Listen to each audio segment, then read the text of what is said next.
Hi hello welcome to my channel. తెలంగాణలో వివిధ కారణాలతో ఏకపక్షంగా 20 లక్షల రేషన్ కార్డుల తొలగింపుపై అధ్యయనం చేసేందుకు అత్యున్నత స్థాయి కమిటీని ఏర్పాటు చేయాలని అణగారిన వర్గాల హక్కుల కోసం పనిచేస్తున్న ఆసిమ్ అనే ఎన్జిఓ సంస్థ తెలంగాణ ముఖ్యమంత్రి రేవంత్ రెడ్డిని అయితే కోరింది. End to end computerization of target public distribution system కింద డేటా డిజిటలైజేషన్ తర్వాత సాంకేతిక ఆధారిత గుర్తింపుతో కలిపి దాదాపు 2 లక్షల రేషన్ కార్డులను తెలంగాణ ప్రభుత్వం తొలగించిందని తెలిపింది. క్షేత్రస్థాయి విచారణలు నిర్వహించకుండా, లబ్ధిదారులకు తగిన నోటీసులు అందించకుండా రేషన్ కార్డులు తొలగించారని హక్కుల సంఘం సభ్యులకు అయితే తెలిపింది. 2021-23 మధ్య సుప్రీంకోర్టు, హైకోర్టు తొలగించిన అన్ని రేషన్ కార్డుల రీసర్టిఫికేషన్ నిర్వహించాలని పేర్కొన్నట్లు తెలిపారు.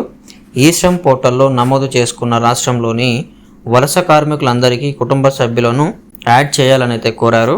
గత కొంతకాలంగా తెలంగాణలో కొత్త రేషన్ కార్డుల జారీ నిలిచిపోయిందని, దాదాపు 9 ఏండ్ల తర్వాత కూడా రేషన్ కార్డులు ప్రక్రియ జరిపించట్లేదని అయితే ప్రభుత్వాన్ని కోరింది. దీంతో లక్షలాది మంది అర్హులు రేషన్ కార్డుల కోసం ఎదురు చూస్తున్నారని, కొత్తగా వచ్చిన కాంగ్రెస్ ప్రభుత్వం అయినా రేషన్ కార్డులు ఇస్తారని ఆశిస్తున్నామని అయితే తెలిపింది. ఇప్పటికే తెలంగాణలో రేషన్ కార్డుల ఈకేవైసీ ప్రక్రియ కొనసాగుతోంది. రేషన్ కార్డు ఉన్న వారందరూ ఈకేవైసీ చేసుకోవాలని అధికారులు సూచిస్తున్నారు. దీనికి ఎలాంటి చివరి తేదీ లేదని, ఈకేవైసీ తొందరగా పూర్తి చేసుకుంటే మెంబర్స్ కోల్పోకుండా ఉంటారని అయితే తెలుపుతున్నారు. సో ఇది ఫ్రెండ్స్, ఈరోజు వీడియో మీకు నచ్చినట్లయితే లైక్ చేయండి, అలాగే మన ఛానల్కి సబ్స్క్రైబ్ అయిపోండి. ఇది మాత్రం పేదల కోసం షేర్ చేయండి. Thank you friends.